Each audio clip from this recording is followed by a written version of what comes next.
It is great to have this little time away from the front lines to catch up, see family, check on the work of the Aliyah Return Center, make sure everything's smooth, that we're helping the families making Aliyah, even in time of war, as well as those with the Emergency Aid Initiative who have fled from the rockets in the north and the south. And Hamas is declaring that they're not going to release the hostages, complete violation of the ceasefire.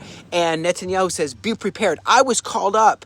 Then it got canceled. I was called to go into Gaza, and there's a lot of readiness, though, that we're doing. Thousands of soldiers getting called up. It could be full on, finish defeating Hamas time. And they announced that they're not going to release the hostages. And so it's really like, what is going to happen? And Trump is saying about how he wants to level the place, remove them, level it, and then rebuild it, own it, bring back those who want to dwell in peace. Maybe, a lot of stuff is happening. We've withdrawn from the Netzarim corridor, the one that cuts Gaza in half. And that is very bad, if you ask me. But that is what we did.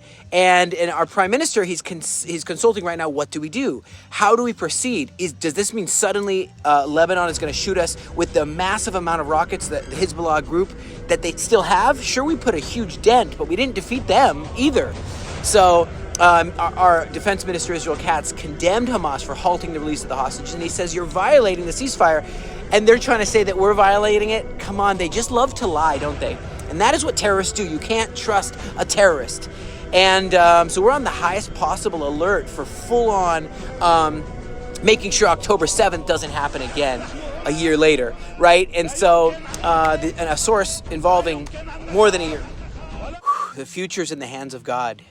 We must pray, intercede for Israel. It's also in the hands of mediators who will be able to mediate this situation and be able to, negotiate. Is it going to be back to full-on war? Do I have to return to full-on war right now? Is that what's going to happen? It's right on the tipping point right now, huh? You just try to catch your breath around here and things happen so fast. But one thing that's happening, I think anyone with eyes in their head in the Western world sees through the charade now. They see that these Hamas, these terrorists are terrorists. They see that they're not freedom fighters. They don't want a Palestinian state. They never even said that when they came in and they attacked. They never spoke the words, we want a Palestinian state, They want the death of all of Israel. Everyone thinks Israel, with our help or our approval, will go in and bomb the hell out of them. I would prefer that not happen. I'd much rather see a deal with Iran where we can do a deal, supervised, check it, inspect it, and then blow it up, or just make sure that there's no more nuclear. That we just a better deal than the Obama nuclear deal. Well, that was the dumbest deal. By the way, that would have expired by now. That was a road to a nuclear weapon. It was a short-term deal. You can't make a deal with just a few years on it.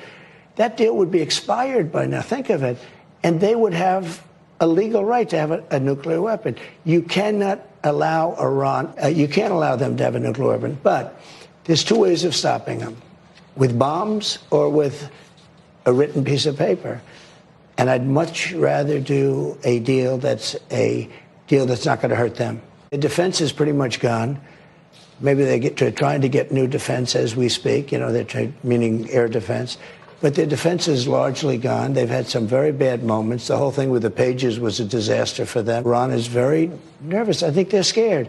I think Iran would love to make a deal, and I would love to make a deal with them without bombing President them. Donald Trump, he's one that sees through. His Gaza plan is one that was birthed out of seeing through the facade. Did they kill Ariel and Kfir Bibas, the youngest hostages? He was a few months old when he was kidnapped, Kfir.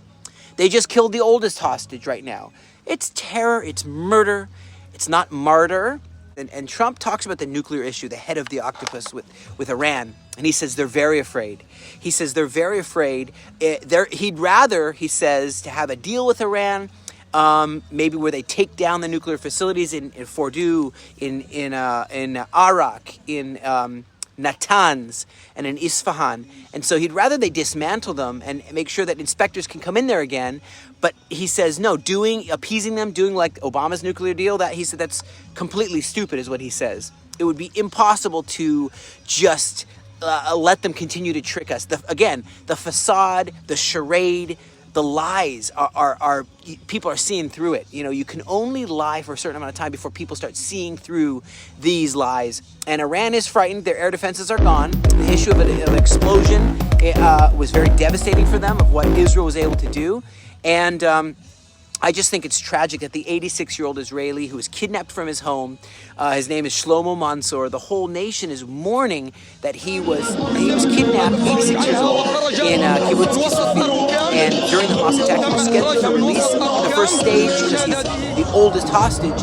And the report is that he has been killed in captivity by the Hamas. And he survived the Farhud pogrom.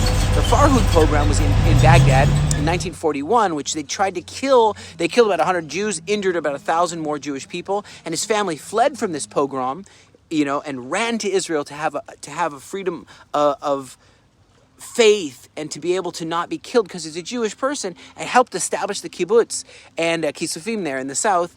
And then he was abducted, kidnapped from his house, and held hostage in a tunnel, and then murdered. And so everyone's mourning him, and they say he was really the heart of the community down there in the south. And it's psychological warfare, it's psychological torment and trauma, the way we keep seeing this happen little by little. And but it makes us even more resilient, even more strong, and saying, if people want to exterminate the Jewish people, we're not going to die. And you know what? I'll just straight up say, Gaza is part of the promised land.